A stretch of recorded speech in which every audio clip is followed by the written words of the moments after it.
Selamat datang di channel YouTube Fernando De Caprio. Channel yang membahas politik dan hukum. Channel tempat berkumpulnya orang pintar. Kata orang bijak, orang pintar ketemu dengan orang pintar. Orang pintar tidak akan ketemu dengan orang bebal. Pada hari ini, kami membahas terkait dengan debat cawapres yang diadakan kemarin malam tanggal 21 Januari 2024, di mana dalam debat tersebut ada situasi yang membuat masyarakat bertanya-tanya apakah calon wakil presidennya seperti ini. Karena apa demikian? Karena dalam debat tadi malam cenderung masih ada strategi provokasi antar cawapres,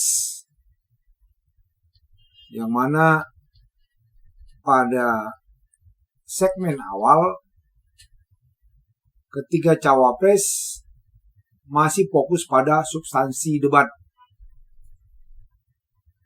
dan tidak saling menyindir. Misalnya cawapres nomor urut 1 Muhaimin Iskandar menyinggung implisit penguasaan ratusan ribu hektar lahan oleh salah seorang yang berbanding terbalik dengan kepemilikan lahan oleh petani lokal. Kayaknya topik tersebut pernah dipertanyakan oleh capres nomor urut 1 Anies Baswedan kepada Prabowo. Artinya Caimin menanyakan ini kepada cawapres nomor urut 2 karena pertanyaan telah disampaikan oleh capres nomor urut 1 pada saat debat capres sebelumnya kepada Prabowo. Lalu dalam debat tersebut, cawapres nomor urut 3 Pak Mahfud MD juga membahas kontradiksi kebijakan mewujudkan kedaulatan pangan di era pemerintahan Joko Widodo. Kenapa? Dalam debat tersebut ditanyakan oleh Mahfud bahwa Jokowi pernah mengatakan kepada Pak Prabowo pada debat capres sebelumnya ketika antara Prabowo dan Jokowi saling berdebat pada periode 2014-2019, mengatakan bahwasanya kalau Jokowi terpilih menjadi presiden, maka beliau tidak akan mengajukan atau mengadakan impor pangan, terutama beras. Dia akan memaksimalkan petani lokal untuk memenuhi swasembada pangan terutama beras. Ya, sehingga apa? Mahfud MD mempertanyakan itu kembali kepada Gibran. Bagaimana pemerintahan Jokowi telah membangun atau membuat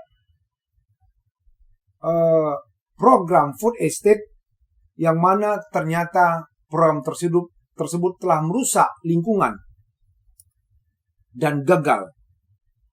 Ya, kenapa? Nilai dari pupuk bersubsidi sangat mahal sekali. Jadi kata Pak Mahfud, rugi dong kita. Karena ternyata program food estate gagal oleh Pak Jokowi. dalam debat tersebut juga ada gimmick-gimmick istilah anak sekarang yang ditunjukkan oleh cawapres nomor urut 2, yang mana Gibran menyerang kandidat Caimin dengan bahasa mengatakan bahwa enak banget ya Gus jawabannya sambil baca catatan. Ya, kita melihat bahwasannya debat kemarin itu ada yang lucu, ada juga yang membuat situasi yang menurut saya kurang mendidik kepada masyarakat. Karena disentil, maka Caimin menjawab sentilan Gibran tersebut dengan menyatakan yang penting dia membuka catatan bukan catatan MK. Katanya begitu. Jadi ada seloroh juga ya. Sehingga Gibran mengatakan, nah gitu dong Gus, jangan terlalu tegang. Kayak debat capres kemarin, kata Gibran ya dalam dialog kemarin. Lalu dalam segmen tanya jawab ada pertanyaan yang diberikan oleh Gibran kepada Muhaimin terkait dengan greenflation ya, atau inflasi hijau. Lagi-lagi bukan kepada Caimin ya, kepada Mahfud MD. Lagi-lagi dia memberi pertanyaan kepada Mahfud MD dengan istilah-istilah yang mana akhirnya dipertanyakan kenapa pakai istilah tersebut. Ya, jadi banyak gimmick-gimmick yang dilakukan oleh Gibran. Karena menurut Gibran, Mahfud MD tidak bisa memberi jawaban, dia membuat gaya, dibilang saya mencari-cari jawaban Prof. Ya, ada juga lucu, tapi saya lihat kurang baik, ya, karena itu membuat masyarakat bertanya apakah seperti ini calon pemimpin kami. Karena gimmick yang dilakukan oleh Gibran tersebut menurut Prof. Mahfud MD dan menyinggung perasaan dia mungkin, akhirnya Mahfud MD mengatakan saya tidak perlu menjawab ya pertanyaan receh ya, dan Mahfud MD membuat gaya juga ya, seolah-olah dia mentertawakan gaya yang dilakukan oleh Gibran ya. Jadi masyarakat melihat ada memancing emosi antar cawapres. Jadi atas perlakuan yang dilakukan oleh Gibran kepada Mahfud, akhirnya Mahfud mengatakan, saya juga ingin mencari tuh jawabannya ngawur juga, mengarang-arang tidak karuan, mengkaitkan dengan sesuatu yang tidak ada. Dalam akademis, pertanyaan begitu tuh receh, tidak layak dijawab. Saya kembalikan saja kepada moderator, tidak layak ini, tidak ada jawabannya. Saya kembalikan, tidak ada gunanya menjawab. Ya, jadi akhirnya Mahfud MD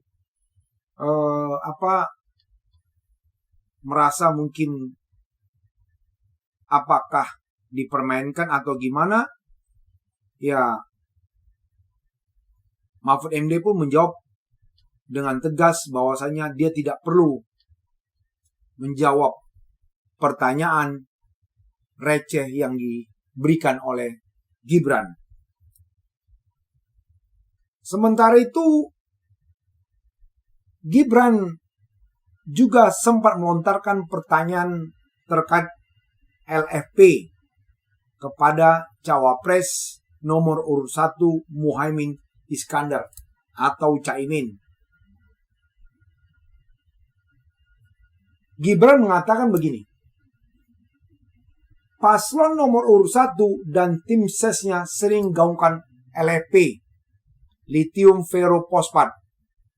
Saya nggak tahu ini pasangan nomor 1 anti nikel apa gimana, kata Gibran dalam debat tersebut. Ketika Gibran mengatakan LFP, akhirnya moderator meminta Gibran menjelaskan apa yang dimaksud LFP. Lagi-lagi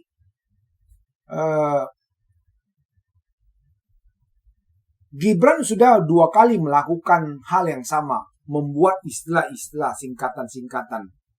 Makanya Caimin kemarin mengatakan kita nih bukan anak-anak pertanyaan jebak-menjebak atau tebak-tebak. Ya, jadi harusnya memang Gibran menjelaskan langsung apa LFP. Nah, kami mau menjelaskan apa sih LFP atas pertanyaan Gibran tersebut. Karena LFP ini ada hubungannya dengan program hilirisasi yang dilakukan oleh Jokowi sekarang ini. Ternyata karena program hilirisasi kita ini oversupply nikel. Ya, negara-negara Cina sendiri yang membuka pabrik nikelnya di Indonesia, di Morowali, ya, ternyata di negara sendiri sudah mulai mengalihkan mobil-mobil listrik mereka. Ya, jadi kami sedikit membahas apakah LFP tersebut. Dikutip dari Ford Sabri dalam lithium fosfat baterai, kepadatan energi dari baterai LFP lebih rendah ketimbang tipe baterai lainnya, yaitu nikel, magnesi, kobalt atau NMC, dan nikel, kobalt, aluminium atau NCA. LFP juga punya voltase operasi yang lebih rendah. LFP ditulis juga dengan nama LiFePO4. LFP dipasang sebagai katode atau kutub negatif dari baterai dan anode kutub positif. Terdiri dari karbon, grafit atau barang tambang seperti arang batu yang digunakan dalam pensil, ya. Arang batu yang digunakan dalam pensil itu ada unsur LFP-nya. Dengan penyokong logam. LFP adalah mineral alam dari keluarga olivin atau tripilite. Baterai LFP digunakan untuk banyak kegunaan, dari otomotif hingga alat-alat praktis, karena LFP dinilai lebih murah, lebih aman, rendah toksisitas atau risiko keracunan, dan umurnya lebih panjang dari kandungan baterai yang mengandung nikel. Dikutip dari Meng Wang dan kawan-kawan dalam Recycling of Lithium Iron Phosphate Batteries, Status Teknologis Challenge and Prospect dalam jurnal Renewable and Sustainable Energy Review volume 163 LFP adalah opsi dari kebutuhan dunia akan baterai yang ramah lingkungan seiring dengan meningkatnya pilihan penggunaan kendaraan listrik. Penggantian kendaraan berbasis BBM. Sekarang ini kan kita udah tahu rata-rata pabrikan mobil-mobil dunia sudah mulai beralih dari bahan bakar fosil menggunakan bahan bakar baterai. Sehingga LFP sekarang dan nikel sudah sama-sama bersaing digunakan oleh pabrikan mobil yang berbasis baterai. Kalau dibandingkan antara baterai LFP dengan baterai kobalt magnesium oksid, LFP tidak mengandung elemen kobalt dan nikel atau Ni sebanyak NCM. Prospek pasar baterai LFP sangat tinggi pada saat ini. Hal ini disebutkan dalam penelitian abstrak tahun 2022. Saingan dari LFP ini adalah baterai NCM. Ya, NCM itu tadi itu nikel yang sekarang banyak dibangun di Indonesia. Di Cina sendiri, NCM masih unggul penggunaannya hingga mencapai 61,1% dibanding LFP yang 38,3%. Karena mungkin masih supply dari nikel itu masih over supply. Sehingga penggunaan NCM atau baterai mengandung nikel masih lebih tinggi, sekitar 61,1%. Ya. Untuk kendaraan listrik, LFP punya persentase 51,7% lebih unggul dibandingkan NCM. Cuman, ya lagi-lagi bagaimana setelah tidak dipakai mendaur ulang LFP tersebut. Tapi dibanding dengan NCM, ternyata LFP lebih ramah lingkungan. Ya, lebih ramah lingkungan, lebih gampang didaur ulang. Baterai mobil listrik lithium ferrofosfat atau LFP berbahan baku besi dan lithium yang tak lagi menggunakan nikel sebagai komponen utama. Pabrikan mobil listrik bahkan yang telah beredar di Indonesia sekarang ini seperti Wuling Air F dan Bingo F, termasuk 3 model BYD Auto, Seal maupun Dolphin menggunakan teknologi baterai LFP. Jadi mereka sekarang malah sudah menggunakan mobil listrik berbasis LFP. Ya. Karena apa? Ternyata mempunyai umur yang panjang dan mempunyai daya tahan terhadap suhu tinggi. Ya. Karena kalau yang nikel itu kan seperti yang kita pakai di handphone kita, lama-kelamaan dia gembung kayak bunting itu ya. Yang itu kalau tetap dipertahankan bisa membuat meledak baterai tersebut. Sementara LFP ternyata tidak ada hal tersebut. Dia lebih jangka panjang, lebih kuat. Dikatakan bahwa LFP cenderung mempunyai tahan terhadap suhu tinggi. Ya, dan terbilang cocok untuk membawa kendaraan dalam suasana atau cuaca cukup panas seperti di Indonesia inilah. Di Indonesia mungkin, di negara-negara Arab sana, LFP itu sangat bagus. Dibanding nikel katanya yang suhu yang panas dia kurang baik. Jadi, LFP sendiri sekarang ini ya sudah digunakan oleh Tesla, pabrikan mobil listrik yang pertama sekali menggaungkan mobil listrik di dunia. Ya, yang tadinya mau membuka pabrik Indonesia tidak jadi dikarenakan mungkin adanya kebijakan atau polisi dari Indonesia yang membuat Tesla tidak jadi membuka pabrikan di Indonesia. Tesla sendiri telah menggunakan baterai LFP di mobil model 3 tipe standar Ranger. Ya, jadi kemarin dibahas apa itu LFP. Ya, di sini kami buka LFP itu adalah baterai listrik juga sebagai pesaing dari nikel. Karena nikel sendiri udah overstock di dunia. Ya, sehingga dan umur dari baterai berbasis nikel ternyata lebih singkat daripada LFP tersebut. Ya.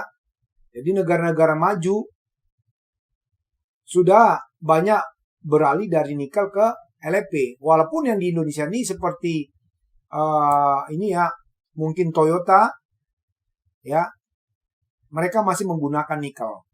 Ya, atau Hyundai Ioniq tuh kalau nggak salah saya masih menggunakan nikel. Ya, karena Hyundai sendiri sudah membangun pabrikan di Indonesia, di mana kita mempunyai stok nikel yang cukup banyak. Kita terbesar di dunia stok dari nikelnya. Ya, jadi itu dia yang dimaksud LFP dalam debat Capres-Cawapres kemarin. Ya. Nah, dari analisa yang dilakukan oleh media sosial Drone Empiric pada debat kemarin menunjukkan bahwa sentimen positif kepada Caimin cukup tinggi ya. Kira-kira sentimen positif kepada Caimin itu mayoritas mengatakan Caimin sangat baik. Begitu juga sentimen positif kepada Mahfud juga sangat baik. Bahkan kepada cawapres nomor urut 2 Gibran, menurut survei dari Drone Empiric ini menunjukkan 60% negatif kepada Gibran. Hanya 33% positif dan sisa 7% netral. Ya, jadi dari hasil debat kemarin kita sudah bisa melihat siapa kira-kira capres atau cawapres yang baik untuk kita pilih menjadi pemimpin kita di tahun 2024-2029. Ya, lagi-lagi bagi para penonton channel YouTube Fernando DeCaprio yang belum mensubscribe, silakan subscribe. Yang belum berkomen atau mau berkomen silakan share kepada teman-temannya, karena channel YouTube ini channel yang mendidik Anda terkait dengan hukum dan politik, bukan channel gosip-gosip. Ya, kami berharap adanya komen-komen di channel kami untuk membangun channel kami lebih baik. Itu aja yang bisa kami sampaikan pada video hari ini. Kiranya video ini bermanfaat bagi Anda semua. Share ke teman-teman Anda supaya mereka juga tercerahkan. Sampai ketemu di video-video baru berikutnya. Terima kasih. Selamat siang.